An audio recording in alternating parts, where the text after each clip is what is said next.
बिस्मिल्लाहिर्रहमानिर्रहीम। तो आज हम स्टार्ट करने जा रहे हैं मलेरिया के बारे में। Chapter number 2 of 9th class, an example of biological method. हमने बायोलॉजिकल मेथड पहले पढ़ लिया हुआ है, बायोलॉजिकल मेथड। तो ये बायोलॉजिकल मेथड की जो है एग्जांपल होगी कि हमने बायोलॉजिकल मेथड को अप्लाई कैसे करना है। हमने पढ़ लिया कि हम ऑब्जर्वेशन, डिडक्शन और एक्सपेरिमेंटेशन कैसे करते हैं, उनका रिज़ल्ट कैसे बनाते हैं, और ये सारी चीज़ें हमने पढ़ ली। बायोलॉजिकल मेथड होता क्या है, हाइपोथेसिस क्या होता है, क्वालिटेटिव एंड क्वांटिटेटिव ऑब्जर्वेशन हमने पढ़ ली है। अब हम उनको इम्प्लीमेंट कर रहे हैं। सबसे पहले था हमने प्रॉब्लम को जो है फाइंड आउट करना था, रिकॉग्नाइज करना था। तो यहाँ पे क्या है, अब हम इसको स्टार्ट करते हैं, पढ़ते हैं, हमें पता चल जाएगा। We know malaria is a common disease. हम जानते हैं कि मलेरिया एक आम सी डिज़ीज़ है। अब डिज़ीज़ का जो चीज़ है ना, डिज़ीज़, ये मैं आपको बताता हूँ डिज़ीज़ क्या है। एक तो होती है चीज़ हमारे पास ईज़, ठीक है, और एक होती है डिस ईज़, ठीक है ना। ईज़ वो होती है जो आसानी हो, डिस ईज़ वो होती है जो जिसमें मुश्किल हो रही हो, ठीक है, बंदे को मुश्किल हो रही हो। तो ये एक मुश्किल परेशान सिचुएशन होती है जब बंदे को कोई भी डिज़ीज़ होती है। डिज़ीज़ बीमारी को कहते हैं, ठीक है। मैंने आपको उसका लफ्ज़ी मतलब बता दिया। जो हमारे प्रोफेसर हैं वो हमें जब पढ़ाते हैं तो उन्होंने मुझे बताया था, डिज़ीज़ को समझाया था कि डिज़ीज़ को क्या असल मतलब क्या है। तो डिज़ीज़ आपको समझ आ गया होगा। वैसे इसको बीमारी कहते हैं, लेकिन मैंने आपको बता दिया है ईज़ का मतलब आसानी, और डिस ईज़ आसानी ना हो, लाइक डिसलाइक इस तरह। अच्छा, मलेरिया एक कॉमन बीमारी है in many countries including Pakistan. Pakistan में भी मलेरिया होता है लोगों को। इंडिया में जहाँ जहाँ मॉस्किटोज़ हैं वहाँ पे बंदे को मलेरिया होता है। We will go through the history. हम हिस्ट्री के बारे में पढ़ेंगे, हिस्ट्री के बारे में जानेंगे। ये इंटरेस्टिंग टॉपिक होगा। Disease of this disease to know how biology solve the biological problem concerning the cause and transmission of malaria. हम पढ़ेंगे, बायोलॉजिकल प्रॉब्लम को सॉल्व करेंगे, काज देखेंगे मतलब वजह देखेंगे, ठीक है, और ट्रांसमिशन देखेंगे कि मुंतकिल कैसे हुआ। मतलब एक बंदे को मलेरिया है ना, एक बंदे को मलेरिया है तो वो दूसरे बंदे को नंबर 1 बंदे से नंबर 2 बंदे तक कैसे मलेरिया जो है ना वो पहुंच गया, ये चीज़ हम देखेंगे, ठीक है। और इसको ट्रांसमिशन हम कहते हैं, यानी कि एक बंदा बीमार है, उससे उसके पास जब दूसरा बंदा आएगा तो वो भी बीमार हो जाएगा। या एक चीज़ कैसे, एक बंदे से बीमारी कैसे अगले बंदे में गई है, इस चीज़ को हम मुंतकिली कहते हैं, ट्रांसमिशन कहते हैं। काज वजह को कहते हैं, ठीक है, किस बीमारी की वजह क्या थी, ठीक है। तो आगे हम पढ़ेंगे, हमें पता चल जाएगा वजह क्या है।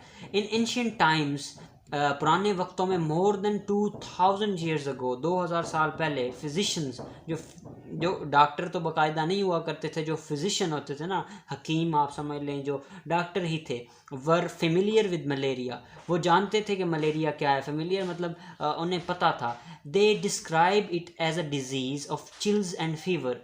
उन्होंने इसको कैसे बयान किया कि ये बीमारी जो है, ये इसमें ठंड लगती है और बुखार हो जाता है। आपको पता है जब भी किसी को मलेरिया हुआ हो, आपके कहीं भी फैमिली में किसी ना किसी को हुआ होगा, तो उनको ना ठंड लगने लग जाती है और बुखार हो जाता है विद रिकरिंग अटैक्स। ये बात आपने याद रखनी है। रिकरिंग अटैक्स का ये मतलब है कि मलेरिया का अटैक होगा, फिर आराम आ जाएगा, फिर अटैक होगा, ठीक है। मलेरिया असल में ना, मैंने कहीं पे किसी का सुना था, वो कह रहा था मलेरिया इज़ अ वायरस और समथिंग। भाईजान, मलेरिया बीमारी का नाम है, आपने कंफ्यूज नहीं होना। मलेरिया एक बीमारी का नाम है, ठीक है।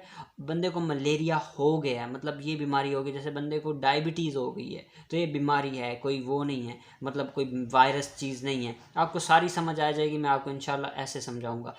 दे ऑब्जर्व्ड, रिकरिंग का मतलब मैं आपको बता दूं, मैं बता रहा था, सॉरी वो बात स्किप हो गई, मैं भूल गया। रिकरिंग का मतलब है एक चीज़ जब हो रही होती है ना, मतलब एक दफ़ा बंदे को मलेरिया, एक दफ़ा बुखार हुआ, ठंड लगी, फिर थोड़ा सा आराम आ गया, फिर कुछ देर बाद, मतलब यूजुअली ये रात के वक्त बंदे को बुखार हो जाता है, फिर कुछ देर आराम आ जाता है, फिर बुखार हो जाता है। रिकरिंग का मतलब है बार बार होने वाली। एक दफ़ा बुखार ख़त्म हो जाएगा, फिर से हो जाएगा, इस तरह होता है। ठंड लगती है और बुखार होता है, ठीक है। इस तरह के MCQs भी आ सकते हैं। Chills and fever with recurring attack, what is this disease. तो आपने मलेरिया पे टिक कर देना है। दे आल्सो ऑब्जर्व, जो फिजिशियंस थे उन्होंने आल्सो क्या ऑब्जर्व किया, that the disease was more common among the people living in low, marshy areas. अच्छा, उन्होंने ये पता किया कि उन्होंने फिजिशियंस ने देखा कि ये बीमारी वहाँ पे होती है जहाँ पे लोग नीची जगह पे रहते हैं, मतलब निचली जगह पे, मार्शी एरियाज़ में, दलदली इलाकों में जहाँ पानी बारिश का जमा हो जाता है, उन उन इलाकों के लोगों में ना मलेरिया ज़्यादा हो रहा था। It was thought that the stagnant water of the marshes poison the air as the result of breathing this air, bad air. उन्होंने ये एक सोचा, उन्होंने ये सोचा कि जो मार्शीज, जो दलदली इलाके हैं ना, उनमें जो पानी खड़ा होता है वहाँ पे बैक्टीरिया होता है, H2S बना देता है। वो आपको पता होगा कि मतलब बदबू जो आ रही होती है, या पानी काला क्यों हो जाता है। कोई आपसे पूछे यार ये पानी जब कहीं पे खड़ा रहता है तो काला क्यों हो जाता है, जो कीचड़ होता है वो काला क्यों हो जाता है, वो असल में बैक्टीरिया उसको काला कर देता है और वहाँ से बदबू आने लग जाती है। वो जो गंदी बदबू है ना, उन्होंने समझा इस गंदी बदबू की वजह से ना ये फैल गई गंदी बदबू, जिसकी वजह से बंदों को मलेरिया, लोगों को मलेरिया होना स्टार्ट हो गया। People got malaria. अच्छा, this belief led to the name of the disease. इसी बुनियाद पे लोगों ने इसका, जो फिजिशियन थे उन्होंने इस बीमारी का नाम रखा, इस डिजीज़ का नाम रखा। इटालियन वर्ड है, आपको पता होगा, माल, माल कहते हैं इटालियन, मतलब माल जो होता है ना, वो वाला माल नहीं जो आप माल समझ रहे हैं। माल मतलब माल is a word which is Italian word, और ये असल मेरे ख्याल में स्पेनिश में भी माल ही कहते हैं, माल कहते हैं, सीजज माल, इस तरह का कुछ कहते हैं, जिसका मतलब होता है यार ये तो बहुत ही गंदी चीज़ है। तो माल से मतलब गंदी चीज़, या बैड आप लगा लो। एरिया, एरिया तो पता है आपको, एयर को कहते हैं, माला एरिया। तो माल और एरिया को मिला के उन्होंने इस बीमारी का नाम माला एरिया रख दिया कि गंदी हवा। ठीक है। फॉर फर्दर क्लैरिफिकेशन, उन्होंने इसको मज़ीद क्लियर करने के लिए, इसको देखने के लिए, of the observation some volunteers drunk the stagnant water from the marches.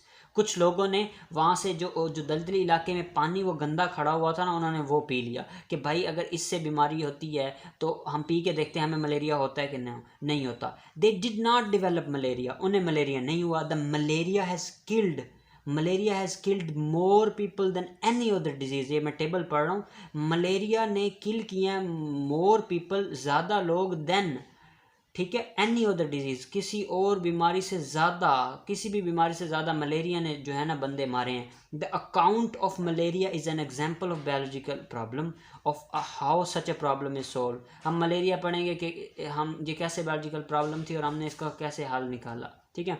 In 17th century, when the new world America was discovered, many plants from America were sent back to Europe to be used as medicines.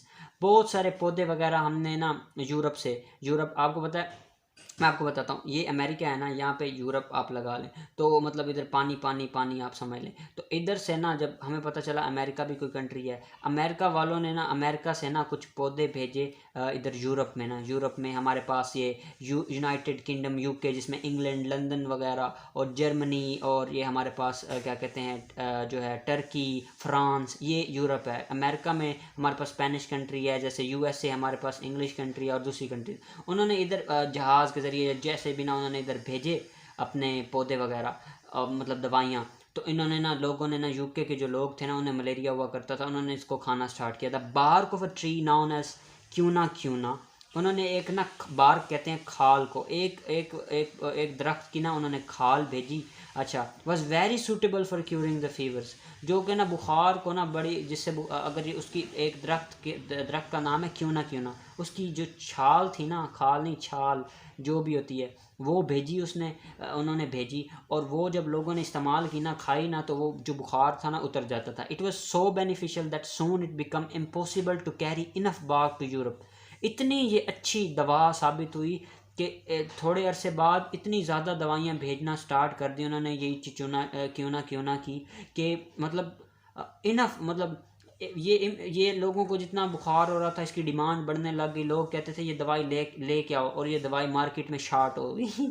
तो इस तरह का scene हुआ। सम dishonest merchants, कुछ जो ईमानदार नहीं थे, मर्चेंट जो हमारे पास होते हैं, ताजर वगैरह, began to substitute the bark of another tree. उन्होंने एक और जो है ना दरख्त की जो है ना खाल जो है ना बेचना स्टार्ट कर दी, जिसको सिंचोना या चिंचोना भी कहते हैं, विच क्लोजली रिजेंबल टू क्यूना जो क्यूना से ही मिलती जुलती थी। This dishonesty proved much valuable for Mankind.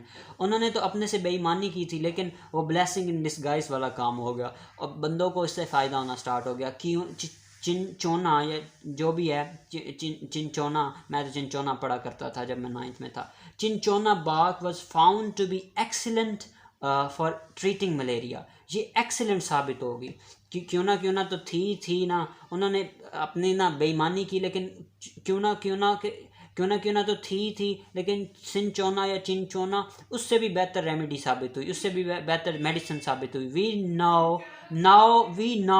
No अब हम जानते हैं हम रीज़न जानते हैं। Cinchona bark has contain quinine that is effective in treating disease.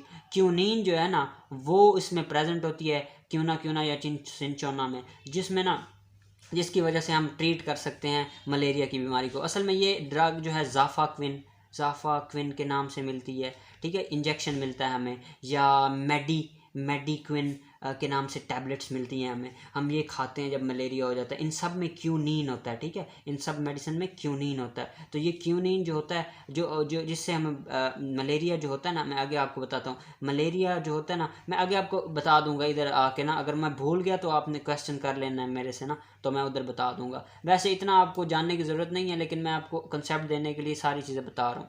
अच्छा, at that time, as MBBS student should know everything, so at that time physician treated malaria with cinchona without understanding the cause of malaria. उन्हें पता नहीं था malaria कैसे हो रहा है कैसे नहीं हो रहा, लेकिन उन्हें दवाई मिल गई थी तो वो सिंचोना से ही उसको ना ट्रीटमेंट करना स्टार्ट कर दिया उन्होंने। 200 years later 200 years later 200 साल बाद it was found that some, अच्छा ये याद रखना है, ये 200 साल है और पीछे वाला ये जो था ना ये वाला ये 2000 साल है, इस चीज़ को याद रखना है MCQs के लिहाज से। अच्छा, it was found that some disease are caused by tiny और लिविंग ऑर्गेनिज्म। ये पता चला कि जो बीमारी हो रही है ना वो किसी छोटे चीज़ को, मैं टिनी कभी पढ़ा करता था इसको, टाइनी ऑर्गेनिज्म, छोटे ऑर्गेनिज्म हैं। ऑर्गेनिज्म मतलब जानदार, कुछ छोटे जानदार हैं जो आंख से भी नज़र नहीं आ सकते, उनमें उनकी वजह से मलेरिया हो रहा है। आफ्टर दिस डिस्कवरी, इस डिस्कवरी के बाद, ठीक है, इस तहकीक आप समझने के बाद, it also become a belief that malaria too might be caused by some of the microorganism।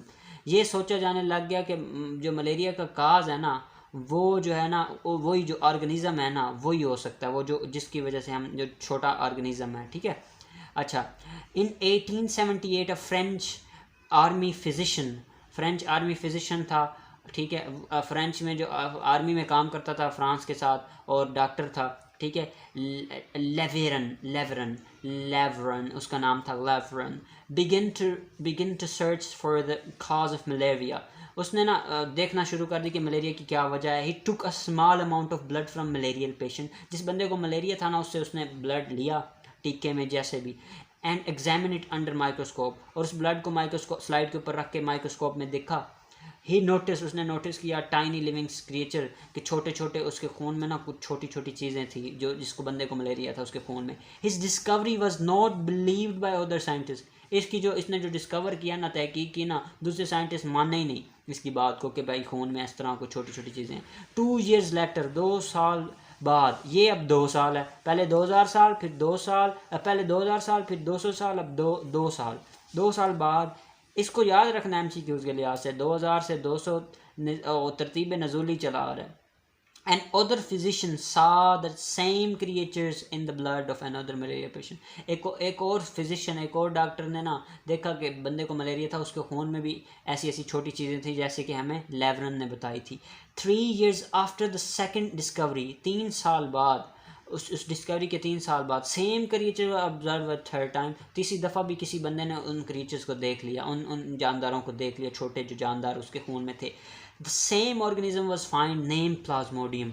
एक जानदार हमें मिला, उसका नाम हमने प्लाज्मोडियम रख दिया। अच्छा, अब हमें ये नज़र आ रहा है कि जिसको भी बीमारी थी ना उसके ब्लड में प्लाज्मोडियम होगा, ठीक है, जिस भी बंदे को मलेरिया था। In the last part of 19th century, 19वीं सदी के आखिर में many different causes of malaria were being suggested. बहुत सी लोगों ने सजेशन दी, अपनी अपनी अपनी अपनी सजेशन, अपनी अपनी राय दी कि मलेरिया इस वजह से हो सकता है, इस वजह से, इस वजह से। By that time there were 4 major observation, 4 observation हमने बनाई।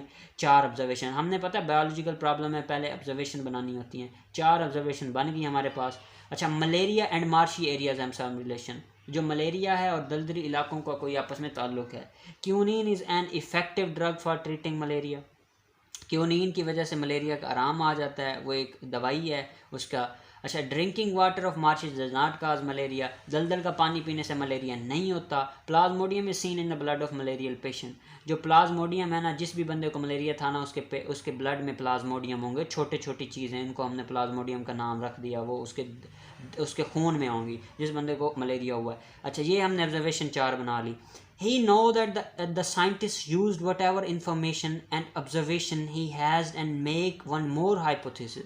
अच्छा, ऑब्जर्वेशन के बाद हमने हाइपोथेसिस बनाना था। तो क्या हाइपोथेसिस हमने बनाया था? हाइपोथेसिस में in this case was Plasmodium is cause of malaria, कि प्लाज्मोडियम वजह है मलेरिया की। अच्छा, scientist does not know whether this hypothesis is true और नॉट। अब हमें पता था, हमने पढ़ा था ये फॉल्सेबल होना चाहिए, टेस्टेबल होना चाहिए। अब हमें ये नहीं पता ये बात सच है या झूठी है। But he accepts it may be true and makes deduction, और इसको ट्रू समझ के उन्होंने डिडक्शन स्टार्ट कर दी। One of the deduction from above hypothesis, deduction क्या थी? इफ़ देन वाली अप्रोच रखनी है हमने, अगर ये है तो ये होगा, देन ये आया ना, इफ़ देन। अच्छा, if Plasmodium is cause of malaria, अगर प्लाज्मोडियम की वजह से मलेरिया हो रहा है, देन तो क्या होगा? All patient ill with malaria should have plasmodium in their blood, जो भी बंदे हम देखेंगे उनके ब्लड के अंदर प्लाज्मोडियम ज़रूर होना चाहिए अगर प्लाज्मोडियम की वजह से मलेरिया हो रहा है। The next step was to test deduction through experiment. Next step क्या था? हमने डिडक्शन करनी है, एक्सपेरिमेंट करना है, और हमें पता चले कि